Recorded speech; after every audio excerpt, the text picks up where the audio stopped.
All it was she just was he killed. was trying to stop his mom from getting killed and then stop his dad from getting convicted. Yeah. That ended up being a clusterfuck anyway. Yeah. Well, I mean, that's just how the DCU was. Yeah. Speaking of the DCU, we're going to stay on topic with that. Peacemaker, right? Mm-hmm. Peacemaker Season 2 is canon to James Gunn's DCU. But Season 1 is not. Yeah, it's very confusing. How does that... Like, the only thing that throws me off is it's like, something has to be explained. I know you're going to try and be like, you know, just forget the entire Season 1, whatever it is. When you watch Season 1, it's its own thing. I understand that. But for people to... you have to cater to the people somewhat, some way. And you have to make it make sense as to how Peacemaker Season 2 is now canon to your whole brand new universe. So the only kind of explanation that they can go with is one that they used, and this is from another source. I can't remember who the YouTuber was, but they kind of explained it a little bit well. Where in the Mortal Kombat games, or the new one that he's in. Mm-hmm. So mainly in the Mortal Kombat games, I guess you go through. You do like the little ladder challenge, but if you do like the main ladder challenge, and you play as that single character throughout the whole ladder, there's usually like a little story bit at the end of it. Yeah. For each character. So Peacemaker's was that Calypso, who was a character in DC. She was in the first Suicide Squad. Calypso? No. That was Enchantress, my bad. Yeah. What the fuck? Calypso's a dude, I think. Yeah, Calypso's a dude. I don't know why I got the two mixed up. Calypso actually sent him to the Mortal Kombat universe. So...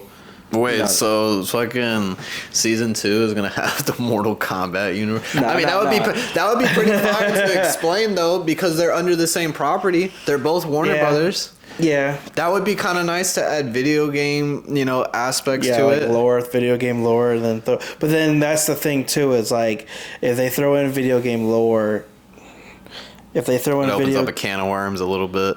Yeah, because there's also the live action movies, and they don't match the fucking video games. Right, and it's gonna be very confusing too. But that is a thing that they can do too, is go along with the Calypso storyline, which I feel like they threw that in on purpose. Yeah. Into the Mortal Kombat game. Maybe that's what their explanation is for Season 2 being canon in the DCU and Season 1 being canon to DCU. Now, they could have got away with it if they didn't have that last scene in the end of with that DCEU Justice League showing up. Yeah. But I mean, do we think that Peacemaker, right, could be one of those characters that can get away with not entirely sticking to the source material? Because if we look at it, Peacemaker can kind of be that Deadpool of the DCU. Well, that's the thing that James Gunn is really good with, because no one knew who Guardians of the Galaxy was at all. Neither did I. I never knew that team existed. No. And on top of that, that team existed very differently throughout the years. Like, it was never just Star-Lord, Gamora, Drax, and the rest of them. No, the teams changed. It varied in the comics, at least.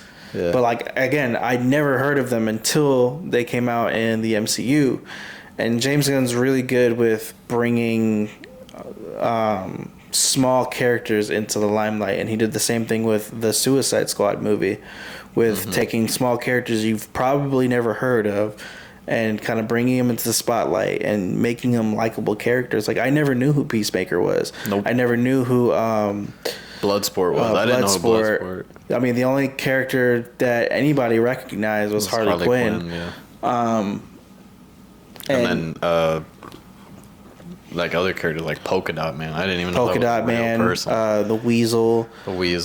Ratcatcher. She was the likable character. Captain Boomerang was a recognizable character though, because like Suicide Squad, Hell to Pay, the animated. I mean, he's a Flash villain too. So Captain Boomerang, Harley Quinn, and King Shark are like the only ones that that people who know their shit enough To where it's like if they show up, you're like, Yeah. oh, I know what that is. Yeah. Or Deadshot. Or like just even if you've, because obviously Harley Quinn is like the biggest character there. Yeah. But even if you watched like the Flash TV series or something, you'll know who King Shark is. Actually, they've never really had a Boomerang. I mean, they've kind of had him, but like he was never really there, and he's a big Flash villain. Which now I'm thinking about it, that's weird. But anyways, he was in it for a little bit, but you would at least recognize him. Yeah. And then when you see the movie, you're like, oh, and if not that movie, then the David Ayer Suicide Squad. You know, he was in there too. But again, James Gunn's really good at bringing smaller characters, and even in the Peacemaker's TV series, Vigilante, which is a very likable character, he's very fucking funny. Yeah. Again, never heard of him.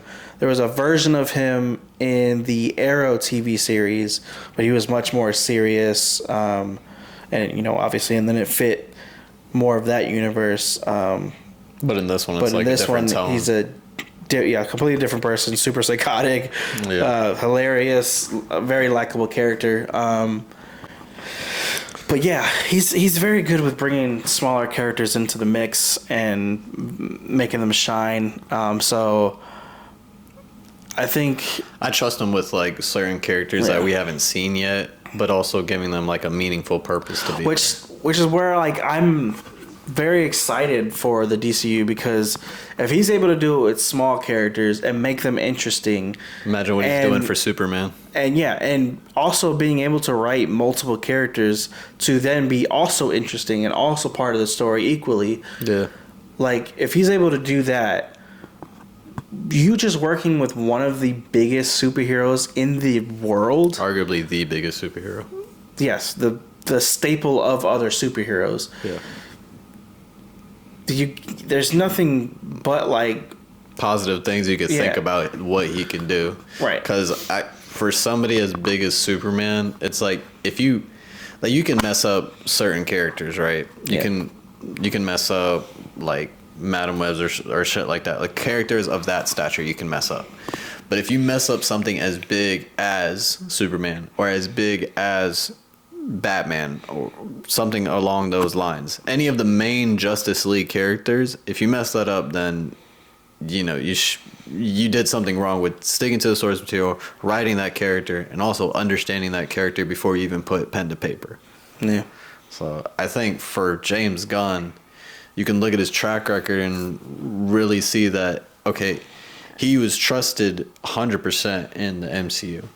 Then what he did in the DCU with just the Suicide Squad, obviously the redone one, you're like, okay, he understands both sides of the playing field. Mm-hmm. Where it comes to Marvel, which is a more lighter aspect of characters, and then DC, which is a more darker aspect of characters. Yeah. And DC, it seems like in DC he'll have more free range. I think they'll excel way more. It's so controlled because Disney has these guideline standards of keeping it family friendly to a certain extent. Yeah, to an extent. So and then Warner Brothers doesn't really care too much about that. Do what the fuck you want. Yeah, as long as it's good. Yeah, as long as it's good, but also I'm sure they wouldn't want Superman, Batman, all that to be all like rated R and stuff, but no, that was a Zack Snyder thing. But I feel like that's what caused it, is that Warner Brothers didn't care as long as it was good. So that in Zack Snyder's mind was like, okay, I'm gonna do whatever I want with these characters then. Yeah.